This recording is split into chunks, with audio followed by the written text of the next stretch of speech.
Welcome back. We're in Revelation chapter 17, verse 17. Let's go.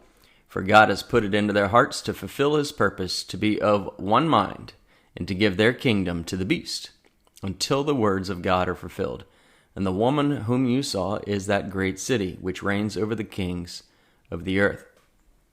Verse 17, it says, For God has put it into their hearts to fulfill his purpose. Who put this in their hearts? God.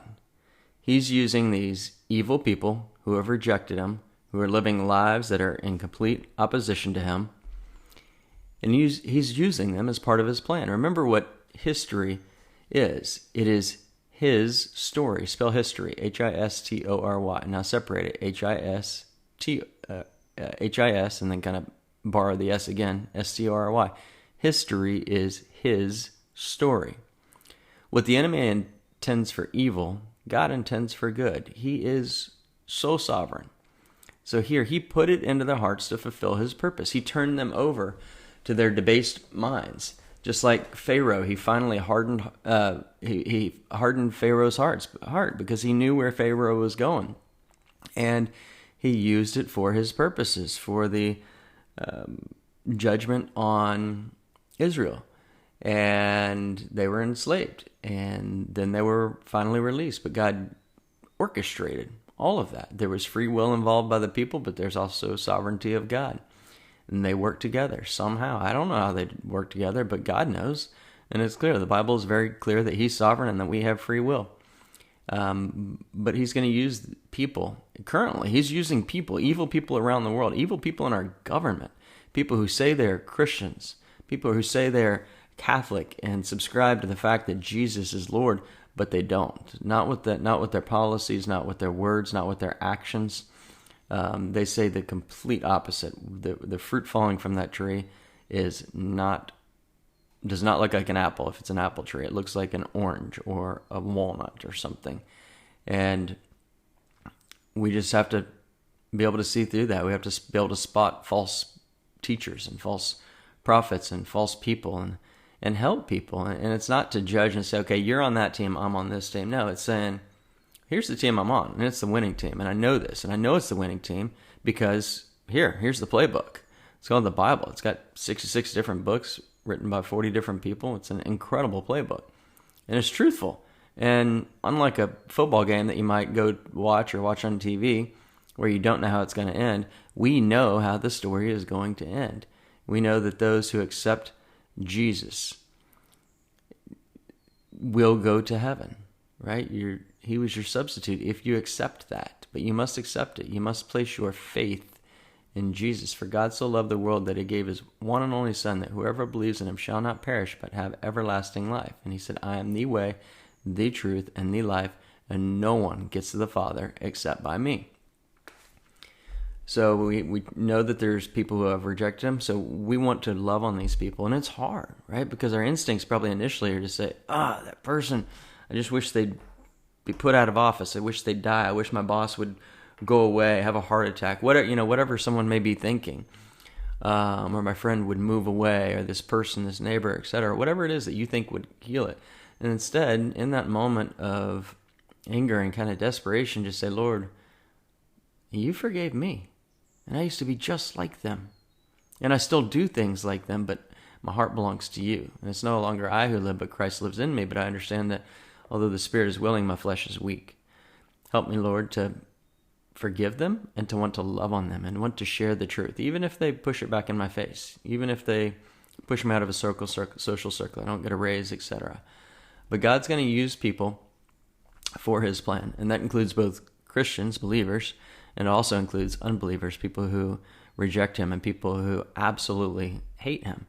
He will use them. And it says to be of one mind. So he makes these people of one mind, that they hate Christians, that they hate Jesus. And it says, and to give their kingdom to the beast. So again, this is part of God's plan. They are going to give their worship, and they're going to declare their king to be the beast, the Antichrist, Satan. Not even a world religion anymore, because that got squashed, right? That was the religious Babylon that we just talked about that got squashed. And it says in verse 18, "And the woman you saw is that great city which reigns over the kings of the earth." This is the harlot, religious Babylon, the future world religion with a headquarters somewhere, probably in Rome. And perhaps this great city is either Rome at that point in time, or it is Babylon. And because, the future, what we'd call Babylon, whether it's actually called Babylon or it's symbolic of Babylon, which is opposition to God. Remember that Jerusalem is a kind of city representative to God, to Jesus, and that Babylon is the city in opposition to God and in favor of Satan and rejecting Jesus. And so it says, "The woman you saw is that great city which reigns over the kings of the earth."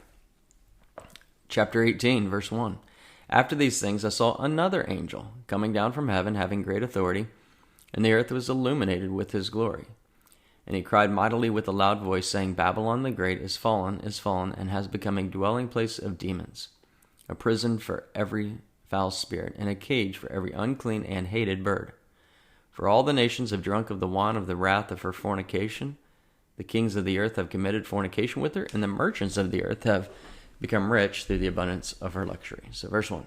After these things, after what things? After what's been transpiring, I saw, this is John, he saw another angel, so it's a different angel coming down from heaven, that's directional, and having great authority. So this angel has great authority for whatever reason. We're not told or what that authority is, but it just says this angel has great authority.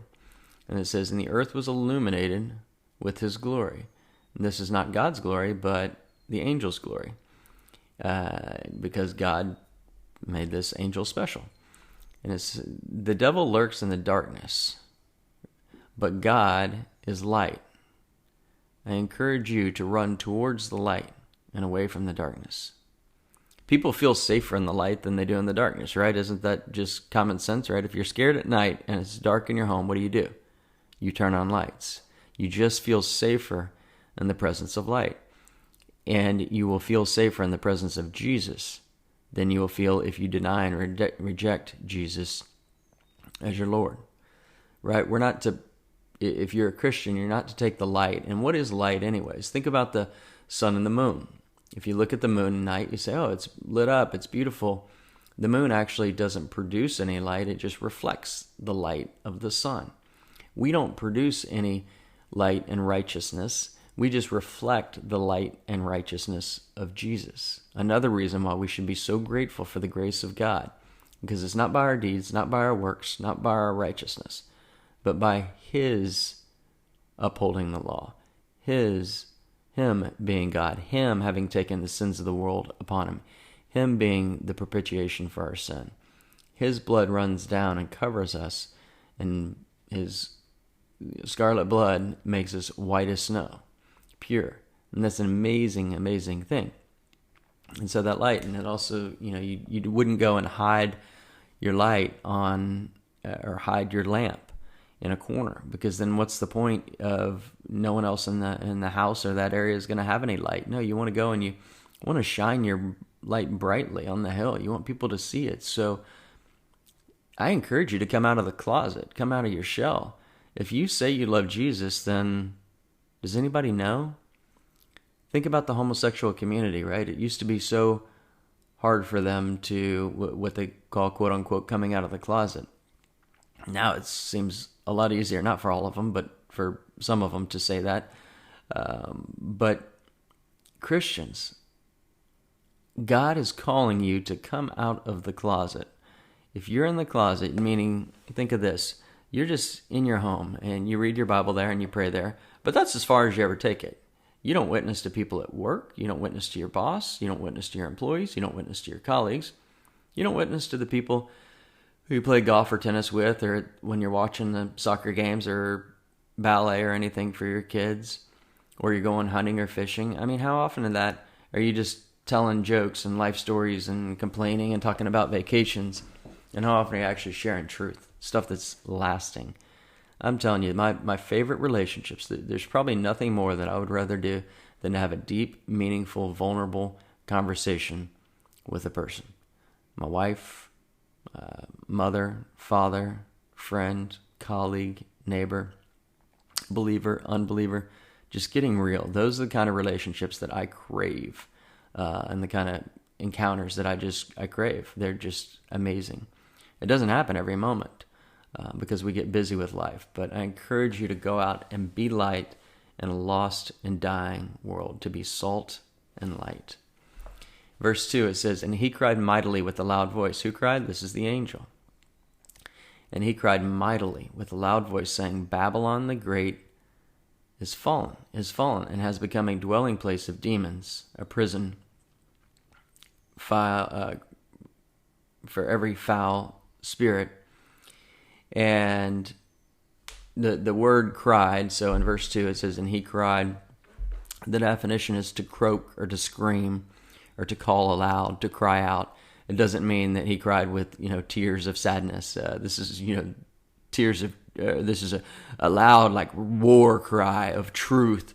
And he's crying mightily with a loud voice, saying, "Babylon the Great is fallen, and has become a dwelling place of demons, a prison for every foul spirit, and a cage for every unclean and hated bird." In verse 3, "For all the nations have drunk of the wine of the wrath of her fornication. The kings of the earth have committed fornication with her, and the merchants of the earth have become rich through the abundance of her luxury." So here we have religious Babylon falling. Remember, we said that it gets destroyed mid-tribulation, or very shortly thereafter, once the Antichrist declares himself to be God and morphs into what we would call the beast, energized and or indwelled by Satan. And they destroy that one world religion, which it doesn't matter, right? Because it was a false religion anyway. So to me, I look at it and I'm like, yeah, who cares? It was all false anyways. It doesn't matter. It's not like it was a good religion. There is no good religion. There's only Christ followers. That's it. That's the only thing. That's truth.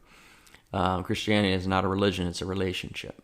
So he cried mightily with a loud voice, saying, "Babylon the Great is fallen."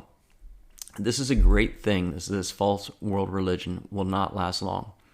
I believe that this will occur mid-tribulation. I believe the Antichrist will tolerate this world religion as he gains acceptance and loyalty from the earth dwellers. But then mid-tribulation, when he declares himself to be God, then religion would have served as purpose for him. And then he wipes out that world religion because he wants the entire world to worship who? Himself. So the chronology of Revelation gets sidetracked for a moment to talk about the failing of this world religion in the middle of the tribulation. Remember that Babylon is symbolic of mankind's rebellion against their Creator. People worship themselves, they worship their peers, creation itself, and they want their God to reflect their feelings, all the while rejecting and denying the one God who created them and the one God who can forgive them. As I was shaving this morning, I had a thought about feelings, and I was looking back in time at my life, and I'm going to state something, then ask you something. I look back on many decisions in my life, and I wish I had made those decisions differently. I wish I would have behaved differently. I wish I would have done something different than what I felt was what I should or wanted to do in the moment. Am I alone on that? Or can I hear an amen on that? Have you looked back in your past and said, "I wish I could do this over"?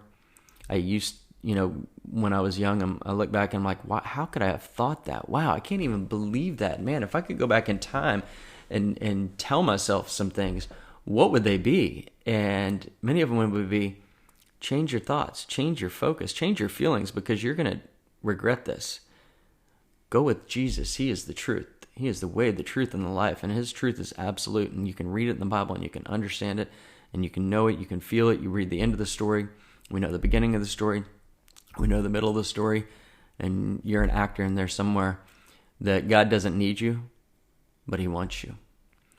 So I look at the same for this and people who are making up their false religions based on feelings and thoughts. Well, they're going to change, just like my feelings have changed over time.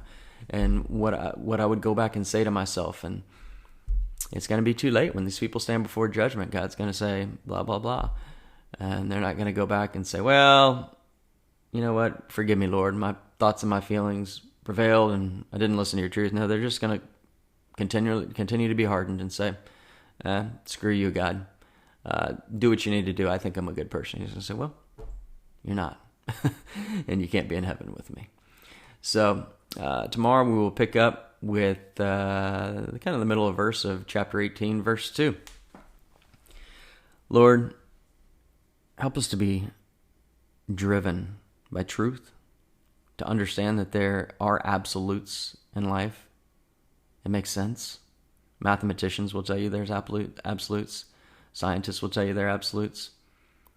But if they want to say that there are no absolutes, then they're going to be wrong.